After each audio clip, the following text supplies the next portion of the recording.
இன்றைய வசனம் தியானத்தின் தலைப்பு வல்லவர்களாகவும். எபேசியர் 3:19. அறிவு கெட்டாத அந்த அன்பை அறிந்து கொள்ள வல்லவர்களாகவும். இந்த உலகத்தில் பிறந்த நாம் ஒவ்வொருவரும் ஒவ்வொரு காரியங்களிலும் வல்லவர்களாக பிரயாசப்படுகிறோம்.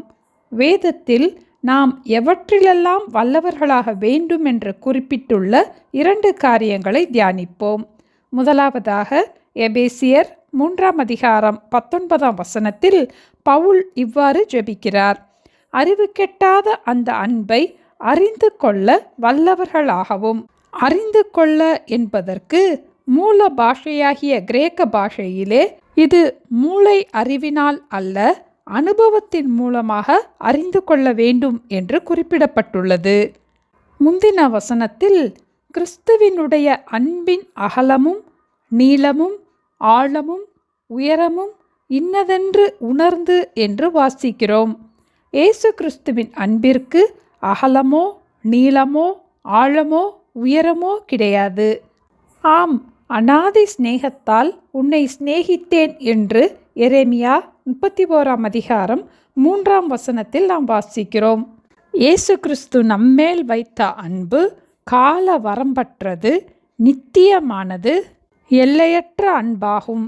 ஒருவன் தன் சிநேகிதருக்காக தன் ஜீவனை கொடுக்கிற அன்பிலும் அதிகமான அன்பு ஒருவரிடத்திலும் இல்லை. நாம் பாவிகளாயிருக்கையில் கிறிஸ்து நமக்காக மரித்ததினாலே தேவன் நம்மேல் வைத்த தமது அன்பை விளங்க பண்ணுகிறார். தேவன் தம்முடைய ஒரே பேரான குமாரனை விசுவாசிக்கிறவன் எவனோ அவன் கெட்டுப்போகாமல் நித்திய ஜீவனை அடையும் படிக்கு அவரை தந்தருளி இவ்வளவாய் உலகத்தில் அன்பு கூர்ந்தார் என்று யோவான் 3:16 நாம் வாசிக்கிறோம்.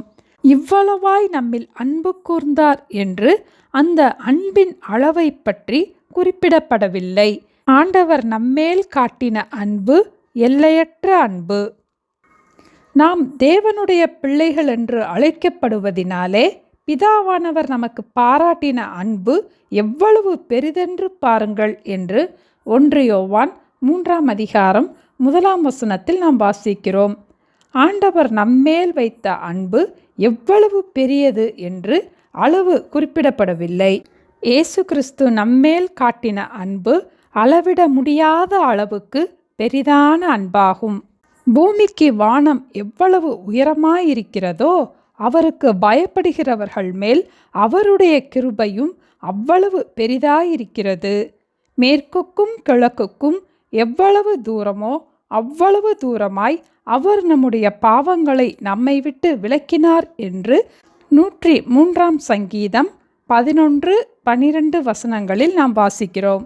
உயர்வானாலும் தாழ்வானாலும் வேறெந்த சிருஷ்டியானாலும் நம்முடைய கர்த்தராகிய கிறிஸ்து இயேசுவிலுள்ள தேவனுடைய அன்பை விட்டு நம்மை பிரிக்க மாட்டாதென்று நிச்சயித்திருக்கிறேன் என்று பவுல் கூறினார். இயேசு கிறிஸ்துவின் அன்பு என்றும் மாறாதது.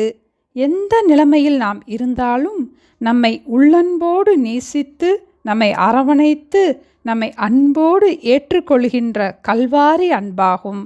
அப்படிப்பட்ட இயேசு கிறிஸ்துவின் அன்பை அறிந்து கொள்ள நாம் வல்லவர்களாவோம்.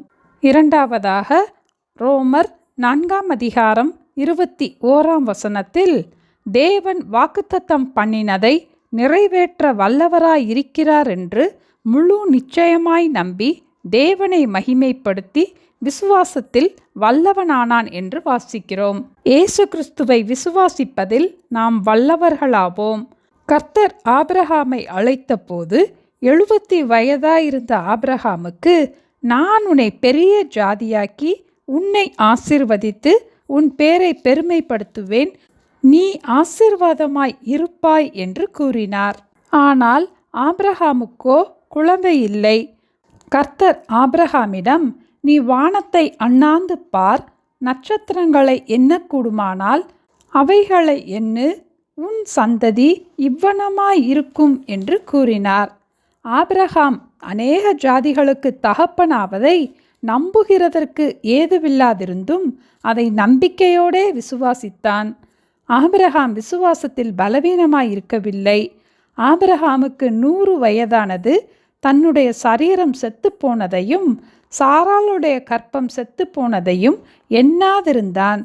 தேவனுடைய வாக்குத்தத்தத்தை குறித்து ஆபிரகாம் அவ்விசுவாசமாய் சந்தேகப்படாமல் தேவன் வாக்குத்தத்தம் பண்ணினதை நிறைவேற்ற வல்லவராய் இருக்கிறார் என்று முழு நிச்சயமாய் நம்பினார். தேவனை மகிமைப்படுத்தினார். விசுவாசத்தில் வல்லவனானார். அது ஆபிரகாமுக்கு நீதியாக எண்ணப்பட்டது.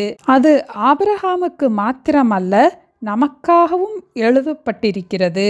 ஆபிரகாம் தேவனுடைய சிநேகிதன், தேவனுக்கு பயப்படுகிறவன் என்று தேவனாலே நற்சாட்சி பெற்றார்.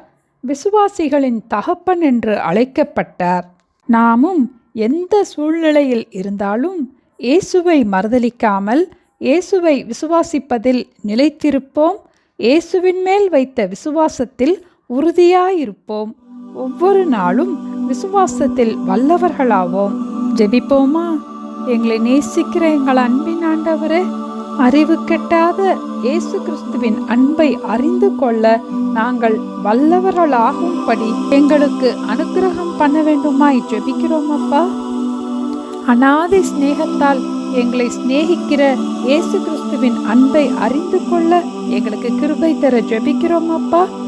இயேசு கிறிஸ்துவை விசுவாசிப்பதில் நாங்கள் வல்லவர்களாகவும் விசுவாசத்தில் நிலைத்திருக்கவும் விசுவாசத்தில் உறுதியாயிருக்கவும் எங்களுடைய விசுவாசத்தை நாங்கள் காத்து கொள்ளவும் எங்களுக்கு கிருபை தர வேண்டுமாய் இயேசுவின் நாமத்தில் ஜெபிக்கிறோம் பிதாவே. ஆமேன். Thank you. Have a blessed day.